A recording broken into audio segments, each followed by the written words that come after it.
Konnichiwa, Ian des. Let's learn some English. And today we're looking at useful idioms, which are, well, they're going to be useful, but quite interesting. So, do you know what an idiom is? So it's a phrase that you'll hear in general conversation. It sounds like one thing, but it means something completely different. So the literal meaning isn't what it means. It means something else. So they're quite strange, and it can really confuse you, because you will hear the words, you will understand them, and you'll think, okay, that means this thing, and way over here it's completely different. But it's good to know, because if you are listening, if you're watching a movie, you'll probably hear one or two of them, and if you understand them, it makes a lot more sense. So let's go through. I think I've got about 10 of them. So the first one is under the weather. So you probably understand under, and you probably understand weather.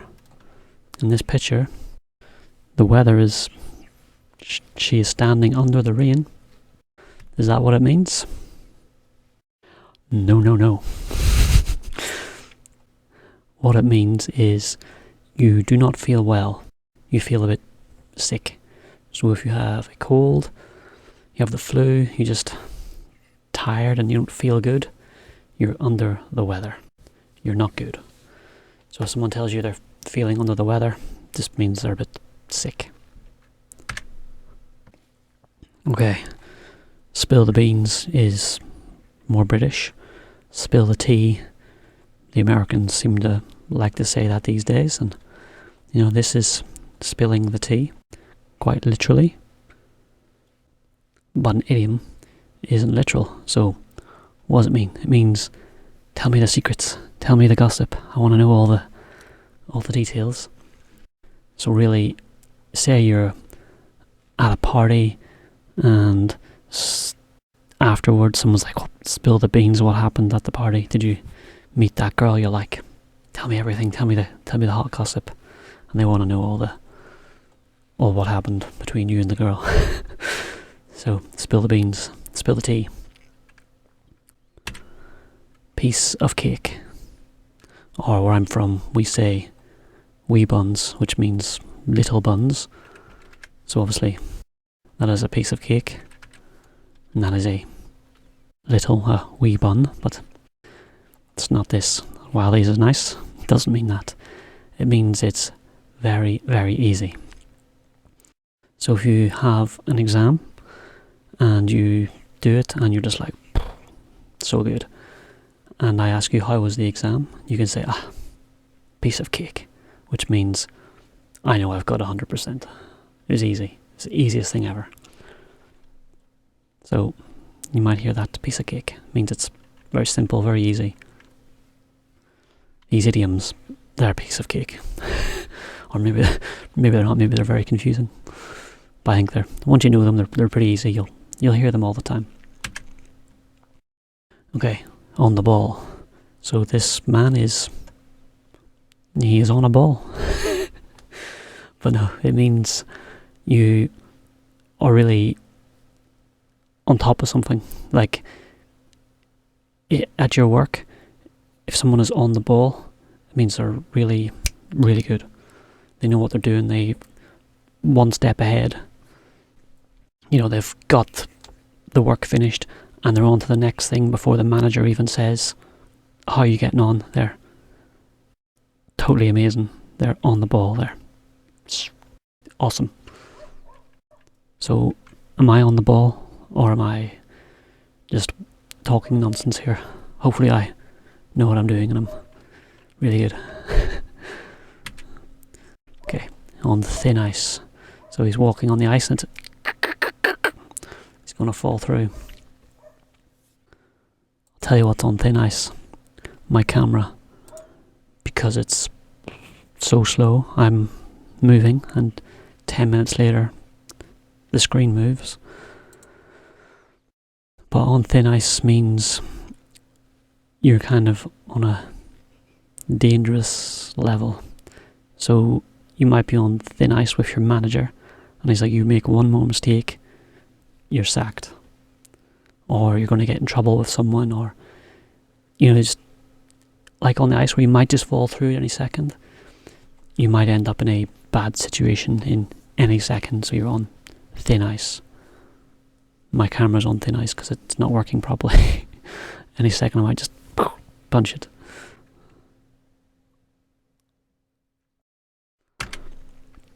Okay, a pain in the neck. You might also say a pain in the bum. It really means you're annoying. So if someone's a pain in the neck, they're just annoying. They're just giving you a neck ache.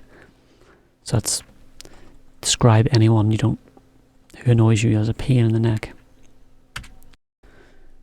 In a nutshell, there's a nutshell, but this means you've got a long story, and instead of telling the big long story, you just say, right, I'm just going to tell you the story in one sentence, squish it all down, and that's like you've squeezed the story into a nutshell. So instead of talking for 5 minutes, you just say, it means this. So it's a good one. I should probably make my descriptions of these, I should put them in a nutshell rather than rambling on. Right, on the fence. Like this little girl, she's not in this field, and she's not in the field in front. She's on the fence. And if you're on the fence, it usually means you can't decide. So it's usually if you have to make a decision or have an opinion and you don't know which way to go. Shall you vote for this person? Shall you vote for this person? Don't know. You're on the fence, and sometimes that's okay. Sometimes that's very annoying, and you need to decide which side you want to be on. Don't sit on the fence. Make a decision, and if it upsets people, well, you made your decision, so you're happy. Hang in there. Like this little cat, he's hanging. It doesn't mean that, literally. It usually means if times are tough, you gotta hang in, you gotta keep going, you gotta stay strong, you gotta hang in there. So if you're having a bad time at work and you just hate everything and you're really tired, someone will say, hang in there, it's nearly home time. And that means just keep going, do your best, and soon it will be 5 o'clock and time to go home. Don't let go, keep going. This one will kick the bucket. So bucket, kick, doesn't mean that. It means when you die. I don't know where this actually comes from, but if you kick the bucket, it means you've died. So not good. But you might hear someone say that. It's also where the bucket list comes from, because you make your list before you kick the bucket. You do all the things you want to do. So it's a good one. So that was some useful, very common idioms that you will hear all the time. Hopefully you're doing lots of listening, not just my videos, but movies and TV shows and YouTubers. Listen to as much English as you can, and you will hear those 10 idioms all the time. Was there any that you knew? Any you didn't? Any that are a bit weird? Do you have any in Japanese to teach me? You've got to have one or two. I believe it. So let me know. Arigato. Matane.